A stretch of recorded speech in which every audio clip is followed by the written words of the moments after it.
Well, the presidency has refuted Sule Lamido's claims, describing them as a distortion of history and an attempt at revisionism. In a statement released on Sunday, the presidency claimed that Alhaji Mogaji never supported the June 12 annulment, and that had she done so, she would have lost her position as market leader.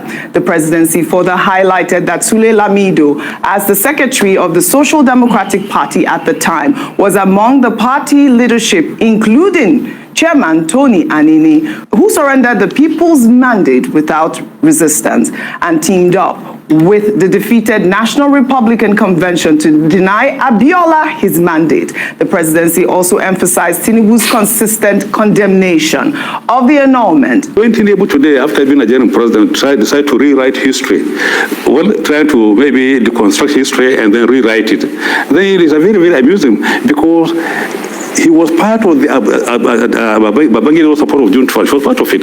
Now, it was only when Abacha took over government that Tinubu then became our so-called activist of June 12. On the Senate floor, Tinubu unequivocally described the annulment as another coup d'etat and urged Nigerians to reject such injustice. What we should focus on is the theme of June 12. The significance I have described, the theme, Abiola's theme. It was called Hope 93, Farewell to Poverty. Abiola's message was that if elected president, he would ensure prosperity. He will make Nigeria a better place for all. Right. That ideal, that goal, that objective of Hope 93 is still alive today. Right. Anybody who is in government, their assignment should be how to make this place better for us all, right, and how to ensure farewell to poverty. Absolutely. We have not achieved that objective yet. That should be the discussion. Right. Not my Mercedes is bigger than yours. I was the one that was there. I contributed more than all you. right. No. Well, that's not what we want. Well, several people have responded to Sule Lamido, including Dele Alake, who actually said that President Tinubu defended the June 12 election, and also the fact that Sule Lamido himself was part of the people who surrounded it by endorsing, a controversial interim government. Where was Lamido? The Lamidos of this world were hands in gloves with the Abacha regime. So they did not face any harassment because they were not even for June 12 anyway. So they were safe. But the people fighting Abacha for the restoration of that mandate were the victims of harassment and oppression. And Tinubu was the forefront of it. I just told you his house in VI was firebombed. If he was working for Abacha, will he go through all of that?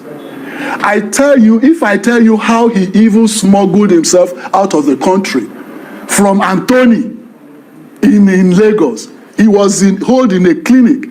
If he's watching, I'm sure he will be smiling. He was holed up in a clinic to say that he was ill when the order came that he must be brought in dead or alive. Many members of the SDP abandoned MKO. Absolutely. Including his own running mate. I don't want to embarrass anybody this Well, one. all right. But that is the truth.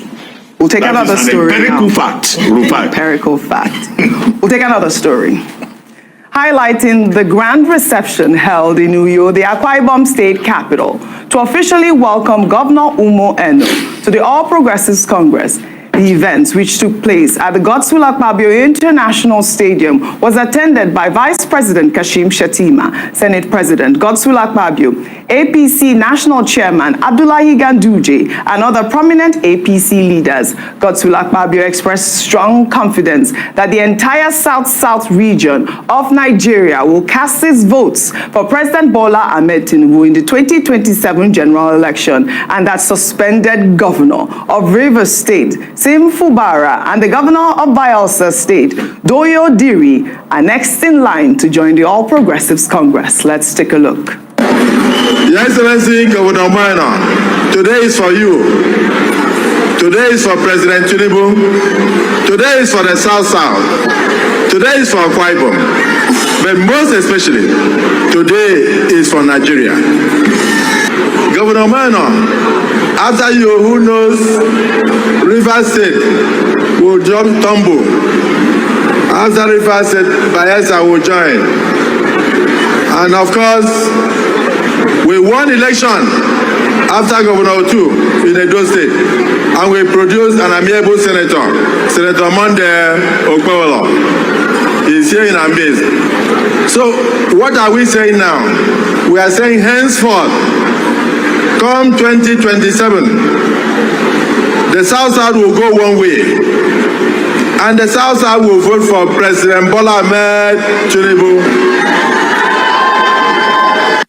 Race to 2027. Rufai, before I come to you, ahead of the reception of Governor Umo Eno's defection to the APC, Vice President Kashim Shettima was seen in a video publicly or appearing to refuse to shake hands with APC National Chairman Abdullahi Ganduje. The video has since gone viral, with many suggesting that the incident is not unrelated to the tumultuous APC Northeast stakeholders consultative meeting in Gombe, where the party endorsed President Tinubu for a second term, but omitted any mention of Shettima as his running mate. Recall, we did take this story when it happened, and I believe the chairman at the time said that, they don't endorse running mates. Your thoughts on both stories? But that video really, you were saying something about it looking like it wasn't really, and what did you say? So a few seconds later, he did come back. Of course he did, but I know, but yes, eventually he did. But what they were saying, come back and shake him, but that was a snub. Yeah, I mean, if you do human relations, body contact relations, body movement, that was a complete snub. Yes. And it shows that all is not well in the fold of the APC. That's what it was looking like, obviously. It was a complete snub. Yeah. So him coming back to shake it was an afterthought, because there were people that were bringing hands and you were shaking at the behest of the party chairman, and you didn't shake him there and there. So whatever he did was an afterthought. Things are not well in the APC, and it shows. No matter the attempt to spin the narrative. The narrative, I think the man involved even came on our show, What's Trending. I think I was in Abuja then, and they were saying that normally they would not talk about their death. It's not true. That's what he said. It's not true. Why was there rockers there that day? Is Shettima not a prominent person enough to be mentioned? And to now add insult to the injury was when Mr. Bayo Onanuga did come out to say that it's going to be at the convention and they are going to announce the running mate. So obviously, true to type, and it's not a new thing President Tinubu is doing. When he was governor, he did it. He didn't finish with his running mates. God knows how many running mates he has, from Kofola, Brooklyn, and all of that. And there's been a push by the Northwest, because when you look at it on the calculation pecking order, the Northeast does not bring as much vote as the Northwest. So when you look at it, what is in it? Okay, Vice President for the Northeast. What's the vote count in the Northeast? You want to compare it to the Northwest, where you have the KKK states, Kano, Katsina, Kaduna votes, which we call the Kardashian states. You can't compare it to them. So probably, I don't know whatever their machinations might be, but all is not settled. There are some factions that are saying within their fold that it should be somebody from the Northwest. But the question is, who will it be? We don't know. Some are saying still stay with Shettima. It's going to bring about a very high stakes politicking amongst their folds. That's what it looks like. And when it happens, we'll see it. But the question is, every political party has problem, but how they settle it matter already. But from what I saw, that was a snub. As regards everybody now that is trying to hog June 12 limelights, the truth is, we forget in a hurry that MK Abiola died. Somebody actually died for this. He didn't only die, his wife died. His family will never remain the same again. Do you know at what age that his family, his children lost their parents? Do you think it was an easy experience for them? And then we have turned June 12 now into politicking, bring back. Where are we even empathetic towards individuals? Must everything be politics? Everything, we have just quickly turned it apart. People actually died. Innocent Nigerians that came out. And these politicians, they will never argue for the ideals of farewell to poverty. Nigeria today has become welcome to poverty. Welcome to poverty. All right. They will never argue on how to make lives better for people. The slippery slope of economy that heralded MK Abiola's campaign, Nigeria is on the march again. Bad water not there, food not there. It's even worse of today.